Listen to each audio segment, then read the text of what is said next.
صدقہ فطر کے تعلق سے بہت سارے سوالات ہیں. ہم انشاءاللہ ترتیب وار مفتی صاحب قبلہ کی بارگاہ میں ایک ایک سوال پیش کریں گے، لیکن سوالات کا سلسلہ شروع کرنے سے پہلے ہم یہ جاننا چاہتے ہیں کہ صدقہ فطر کیا ہے؟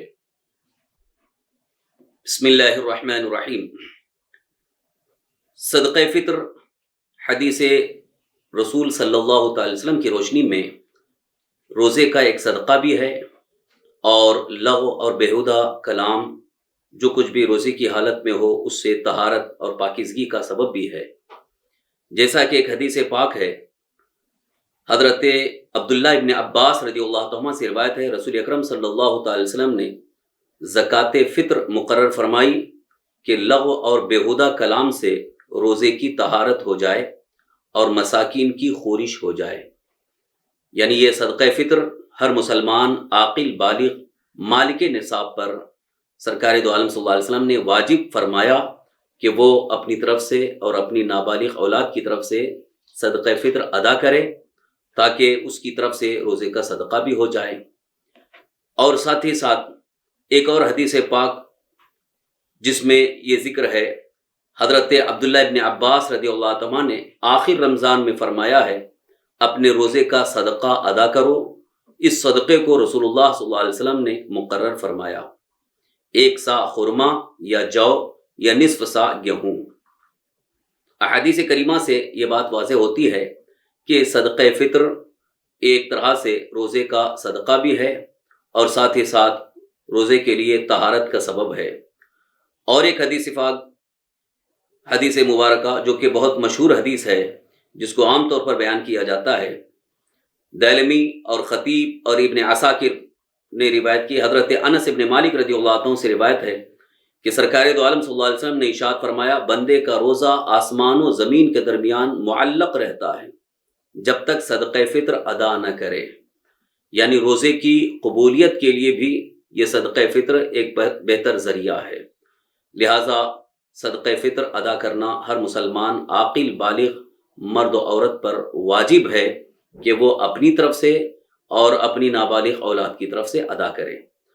اب صدقہ فطر کے دیگر احکام ہیں، انشاءاللہ اس کو دیگر سوالات کے جوابات میں پیش کریں گے. حدیث مبارکہ کی روشنی میں ہم نے صدقہ فطر کے فضائل کو سماعت کر لیا. اب آئیے ہم اگلے سوال کی طرف چلتے ہیں کہ صدقہ فطر کن لوگوں پر واجب ہے؟ صدقہ فطر ہر مسلمان آزاد مالک نصاب پر واجب ہے، جس کے پاس نصاب حاجت اصلیہ سے فارغ ہو.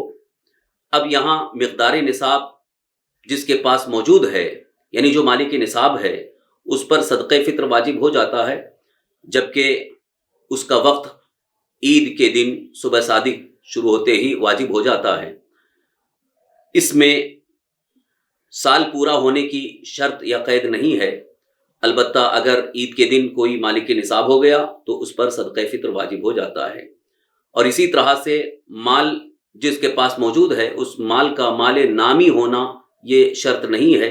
جس طرح زکوٰۃ کے اندر مال نامی ہونا شرط ہے اور سال پورا ہونے کی شرط ہے، صدقہ فطر میں یہ شرط نہیں ہے. البتہ جو بھی صاحب نصاب ہے، مالک نصاب ہے، آزاد ہے، اس پر صدقہ فطر واجب ہے. وہ اپنی طرف سے اور اپنی نابالغ اولاد کی طرف سے صدقہ فطر نکالے. جیسا کہ مفتی صاحب قبلہ نے فرمایا، صدقہ فطر ہر مالک نصاب کی طرف سے نکالنا واجب ہے. اب اگلا سوال یہ ہے کہ صدقہ فطر کن چیزوں سے نکالی جائے اور اس کا وزن کتنا ہونا چاہیے؟ صدقہ فطر کے متعلق احادیث کریمہ کی روشنی میں فقہ کی کتابوں میں جو مقدار ذکر ہوئی ہے وہ 1 سا یا نصف سا. نصف سا کا مطلب ہے 2 کلو 47 گرام، اور 1 سا کا مطلب ہے جو آج کے وزن کے اعتبار سے 4 کلو 94 گرام. تو یہ مقدار، کیونکہ احادیث کریمہ میں فقہ کی کتابوں میں، پچھلی کتابوں میں سا وزن کا ذکر ہے، وہ ایک پیمانہ ہوتا تھا جس پیمانے کے ذریعے ادا کیا جاتا تھا. اب اس کا وزن، اس کے وزن کی جو تحقیق آج سامنے آئی ہے ہمارے اس وقت کے وزن کے اعتبار سے، وہ نصف سا 2 کلو 47 گرام ہے اور 1 سا 4 کلو 94 گرام ہے. اب کن چیزوں سے ادا کی جائے، اس کے متعلق 4 چیزوں کا عام طور پر احادیث کریمہ میں، فقہ کی کتابوں میں ذکر ملتا ہے.